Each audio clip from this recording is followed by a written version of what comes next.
Hello everyone, this is Anjali और स्वागत है आपका मेरे चैनल लर्न विद अंजलि में। इस वीडियो में हम डिस्कस करने वाले हैं स्ट्रैटिफिकेशन ऑफ एटमॉस्फेयर के बारे में। So this topic we are going to discuss stratification of atmosphere. तो क्या होता है स्ट्रैटिफिकेशन एटमॉस्फेयर का? स्ट्रैटिफिकेशन का मतलब होता है डिवीजन। सो बेसिकली हमारा जो अर्थ का एटमॉस्फेयर है उसको हमने डिवाइड किया है, उसकी लेयर्स एक तरीके से उसकी लेयर को डिवाइड कर दिया गया है। तो वो जो डिवीजन है, वो जो डिस्टिंक्ट लेयर हैं, वो डिस्टिंक्ट लेयर किस बिहाफ पे डिवाइड हुई हैं? वो डिवाइड हुई हैं एक तरीके से टेम्परेचर के बिहाफ पे, टेम्परेचर वेरिएशन के बिहाफ पे वो डिवाइड हुई हैं। और टेम्परेचर वेरिएशन के बिहाफ पे उनकी डेंसिटी भी कहीं न कहीं वैरी कर रही है। सो इस तरीके से जो हमारा पूरा एटमॉस्फेयर है वो 5 डिस्टिंक्ट लेयर में डिवाइडेड है। सो इस डिवीजन को ही बोला गया है स्ट्रैटिफिकेशन। सो स्ट्रैटिफिकेशन की अगर हम बात करें तो ये 5 लेयर में डिवाइडेड है एटमॉस्फेयर। सो क्वेश्चन सबसे पहले आपसे क्या पुट किया जा सकता है कि एटमॉस्फेयर किन 5 लेयर में डिवाइडेड है? पहला क्वेश्चन ये आ सकता है। दूसरा क्वेश्चन इन लेयर्स की कैरेक्टरिस्टिक, और ये क्वेश्चन यूजुअली पूछा ही जाता है। इसमें से ट्रोपोस्फेयर हो गया, थर्मोस्फेयर हो गया, तो इनकी कैरेक्टरिस्टिक पूछ ली जाती है। सो आपको इनकी कैरेक्टरिस्टिक और जो लेयर्स हैं उनके बारे में डिटेल में सारी चीज़ें पता होनी चाहिए। If you want to check the detail video, if you want कि डिटेल क्या है हर एक एटमॉस्फेयर की लेयर की, क्या होता है एटमॉस्फेयर की उन पर्टिकुलर लेयर में, क्या-क्या फिनोमेनाज़ होते हैं, कितने डिस्टेंस पे वो लेयर है, उन सब के बारे में जो डिटेल वीडियो है वो मैं आई बटन में पिन कर दूँगी। You can go and check it from there.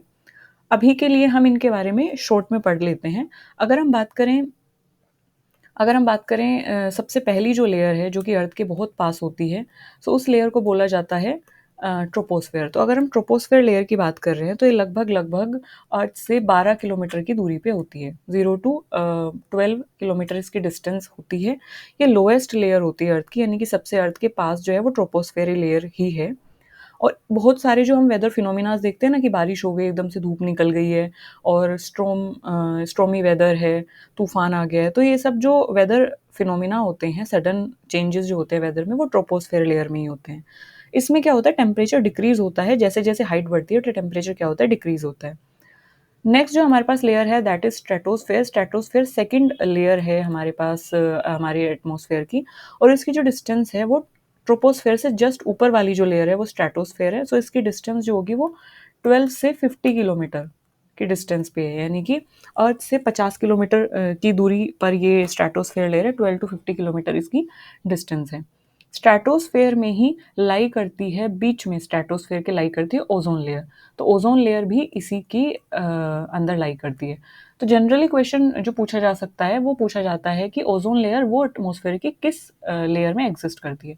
तो एटमॉस्फेयर की जिस लेयर में ओजोन लेयर एग्जिस्ट करती है वो है स्ट्रेटोस्फेयर। तो ये चीज़ मस्ट है जानना, ये आपको पता होनी चाहिए।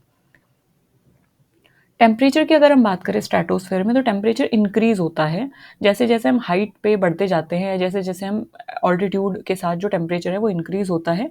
क्योंकि उसका रीज़न ये है क्योंकि जो ओजोन लेयर इसमें एग्जिस्ट कर रही है वो क्या करती है, वो सन की जो रेडिएशंस है, यूवी रेडिएशंस है, उनको एब्जॉर्व करती है, जिसकी वजह से उस लेयर का जो टेम्परेचर है वो बढ़ जाता है। तो इसलिए स्ट्रेटोस्फेयर में जो डिस्टेंस है, डिस्टेंस के साथ यानी एल्टीट्यूड या हाइट के साथ जो टेम्परेचर है वो इंक्रीज होता है, बिकॉज जो ओजोन लेयर है वो यूवी रेडिएशन को एब्जॉर्ब करती है। So this is the reason. Next we have third layer that is mesosphere. Meso का मतलब है बीच वाली, मिडल लेयर। मीजो मतलब मिडल, एम से मीजो, एम से मिडल। तो मिडल लेयर जो है जो कि 50 से 85 किलोमीटर के डिस्टेंस पे लाई करती है, और इसको कोल्डेस्ट लेयर बोला जाता है हमारे एटमॉस्फेयर की, जहाँ पे मिटियोर्स जो होते हैं, जो स्पेस से मिटियोर्स आते हैं, मिटियोर्स जो है बर्न हो जाते हैं, मतलब वो एक तरीके से ध्वस्त हो जाते हैं, यहाँ पे तहस नहस हो जाते हैं, तो बर्न अप हो जाते हैं मेसोस्फेयर लेयर में। अगर हम टेम्परेचर की बात करें तो टेम्परेचर हाइट के साथ यहाँ पे होता है डिक्रीज। सो मेसोस्फेयर में ये सब चीज़ें होती हैं। Next we have thermosphere. So thermosphere की बात करें, अगर हम थर्मोस्फेयर की बात करें तो ये 85 से लगभग 600 किलोमीटर की डिस्टेंस तक ये लेयर लाई करती है। और इसमें आइनोस्फेयर जो लेयर है, एक आइनोस्फेयर, एक जिस तरीके से ओजोन स्ट्रेटोस्फेयर में थी उसी तरीके से आइनोस्फेयर होती है थर्मोस्फेयर में, जहाँ पे अरोराज ओकर होते हैं। अरोराज क्या होता है? अरोराज जो आपने देखा होगा स्पेस में, मतलब जब हम कभी आसमान की तरफ देखते हो तो जो कलरफुल एक तरीके से लाइट्स दिखती हैं। So I think I should show it to you. Give me just 2 minutes. I will show that aurora's formation to you. Space में जो स्काई में जो अरोरा होते हैं वो कुछ इस तरीके के दिखते हैं। They are colourful things. वो आयंस की वजह से एक तरीके से फॉर्म होते हैं। And just give me 2 minutes। These are the auroras. तो इस स्काई में अरोरा इस तरीके के फॉर्म होते हैं। You can see that pink light, that purple, pink, sky blue, green light. So बहुत सुंदर लगते हैं, बहुत खूबसूरत से होते हैं ये। So these are aurora. So ये जो फॉर्मेशन होती है इनकी, that is in, as you can see that is in thermosphere layer of the earth, जहाँ पे आइनोस्फेयर भी एग्जिस्ट करती है। सो आइनोस्फेयर में या थर्मोस्फेयर लेयर में ये अरोराज की फॉर्मेशन होती है। एंड ये आयंस की वजह से होता है, तो इसलिए मैंने बोला कि आयनोस्फेयर जो लेयर है वो थर्मोस्फेयर में एग्जिस्ट करती है। अगर हम टेम्परेचर की बात करें तो टेम्परेचर इंक्रीज होता है, जैसे जैसे हाइट बढ़ती है तो टेम्परेचर इंक्रीज होता है सोलर रेडिएशंस की वजह से, क्योंकि ये लेयर क्योंकि बहुत पास है, सन के बहुत पास है, अर्थ से दूर है, सन के पास है, तो इस वजह से सन की हीट को एब्जॉर्ब करता है, सन की हीट डायरेक्ट इस पे पड़ती है, तो इसका जो टेम्परेचर होता है वो बढ़ता है। Next we have exosphere. And if you talk about exosphere, तो एक्सोस्फेयर की अगर हम बात करें, कलर इसका चेंज कर लेते हैं, ब्लैक ले लेते हैं। अगर हम एक्सोस्फेयर की बात करें, नो ब्लैक नहीं, ऑरेंज। ओके, सो अगर हम एक्सोस्फेयर लेयर की बात कर रहे हैं तो अबव 600 किलोमीटर, 600 से ऊपर जो स्पेस में जो भी अर्थ के साथ कॉन्टैक्ट में जो लेयर है वो एक्सोस्फेयर लेयर होगी। 600 से ऊपर जो भी लेयर है वो एक्सोस्फेयर है। ये आउटर मोस्ट लेयर होती है, मतलब सबसे बाहर वाली जो लेयर है वो एक्सोस्फेयर है, इसलिए इसका नाम भी एक्सो रखा हुआ है। एक्सो मतलब बाहर वाली जो लेयर है। जहाँ पे जो एटमॉस्फेयर है वो धीरे धीरे जैसे जैसे हम बढ़ते जाएंगे ना, 600 किलोमीटर से दूर जाते जाएंगे, तो ये लेयर धीरे धीरे क्या हो जाती है, स्पेस में मर्ज हो जाती है, मतलब ये खत्म हो जाती है, कहीं ना कहीं स्पेस में मर्ज हो जाती है एकदम से। So that is outer most layer is exosphere. अब जैसे आपने देखा, ट्रोपोस्फेयर है, स्ट्रेटोस्फेयर है, मीजोस्फेयर है, थर्मोस्फेयर है, एक्सोस्फेयर है।